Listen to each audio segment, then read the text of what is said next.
ಪ್ರಭು ಕ್ರಿಸ್ತರಲ್ಲಿ ನನ್ನ ಒಲುವಿನ ಸೋದರ ಸೋದರಿಯರೇ, ಇವತ್ತಿನ ಶುಭ ಸಂದೇಶ ಯೋವಾನ್ನ ಅಧ್ಯಾಯ 17 ವಾಕ್ಯ 13 ತಿಳಿಸುವುದೇನೆಂದರೆ, ನನ್ನ ಸಂತೋಷವು ನಿಮ್ಮಲ್ಲಿ ಇರಬೇಕೆಂತಲೂ ನಿಮ್ಮ ಸಂತೋಷವು ಪೂರ್ಣವಾಗಬೇಕೆಂತಲೂ ನಾನು ಇದನ್ನು ನಿಮಗೆ ಹೇಳಿದ್ದೇನೆ.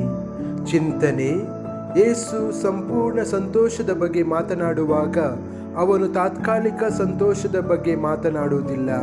ಬದಲಾಗಿ ತನ್ನ ಪ್ರೀತಿಯಲ್ಲಿ ಉಳಿಯುವುದರಿಂದ ಬರುವ ಆಳವಾದ ಸಂತೋಷದ ಬಗ್ಗೆ ಮಾತನಾಡುತ್ತಾರೆ.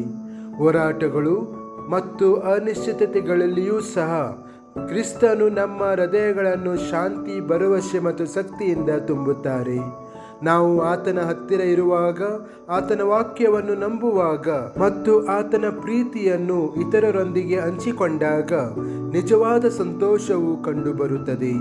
ಪ್ರಾರ್ಥನೆ: ಕರ್ತನಾದ ಯೇಸುವೇ, ನನ್ನ ಹೃದಯವನ್ನು ನಿನ್ನ ಪರಿಪೂರ್ಣ ಸಂತೋಷದಿಂದ ತುಂಬಿಸಿರಿ.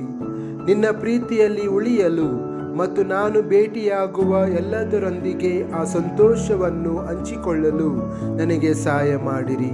ದುಃಖ ಅಥವಾ ಕಷ್ಟದ ಸಮಯದಲ್ಲಿ ನಿನ್ನ ಉಪಸ್ಥಿತಿಯು ನನ್ನ ಶಕ್ತಿ ಮತ್ತು ಶಾಂತಿ ಎಂದು ನನಗೆ ನೆನಪಿಸಿರಿ. ಆಮೆನ್.